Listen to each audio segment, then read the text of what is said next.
mas makapogi points ng lalaki sa jeep at nung lalaking panayang share ng tips. Ang viral pogi ngayon, ang kwento ng binatang ito na ipinagmamalaking gumwapo raw siya kahit hindi siya niretoke.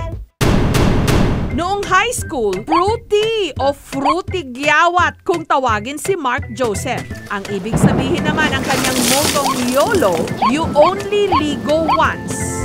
Sa una mo, good sir, kamuningani akong naong sir kay ilig mo kayo may magdodula sa mga barkada, good sir. Bisag utong dako sir ba, wag may mga labot ng init kayo sir. Uning na ito mauna akong taman sir niya. Amuar ko ginadula sir kana kung mga dolar mga pangdag ko sir kasi mga labay ito nga ngana ba niya.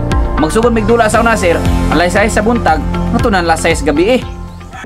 Aminado si Mark na sasaktan siya sa mga panunukso. Oo, sakitan ko anoy kay nagayusay nga adili gid usay ka permintig ka nang maglakaw-lakaw kay ko sa mga barkada ka ubang ina ko mga barkada. Sakit kay sa kuha nang ikaw ra gay ingon uy gwapo 150 ala ba.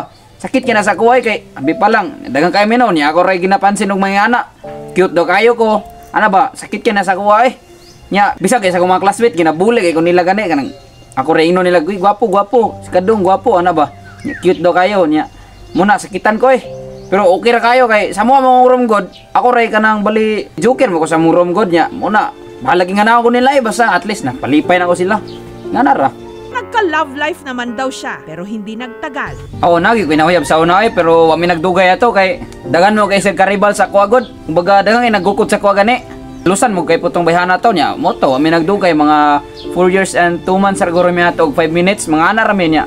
So moto ako nang ipadayon ako ang pag-improve sa akong kagalingon kay para ra magyapon ni sa kuwa. Balagi ngani ko. Mula noon, naging determinado raw siyang i-improve ang kanyang sarili. Yun nga lang, can't afford siyang magpaderma o gumastos para sa mga mamahaling skincare product.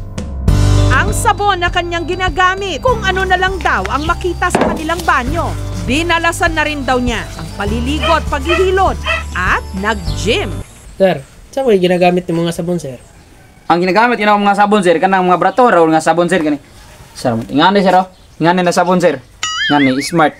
Kay aside sa makapagwapo siya sir, makapa-bright po na siya nga sabon sir. Nya mo niya kung gamit nga sabon. Dilir kay ingon nga mahal ni sir pero okay naman ni para sa akwa sir. Pati pananamit at hairstyle, binago rin ni Mark Joseph. Karon sir, kadalag na ko sir, pinaron ako sa nina sir niya. Magperminti na ako magsapatos, nya magpayong na ko para dili ma-out akong naong ba. Nya perminti na ako magpulo.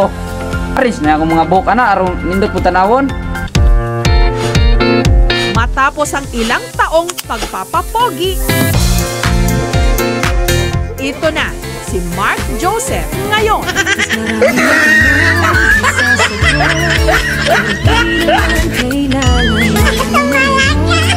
Panahon, hintayin pa kung kinakailangan.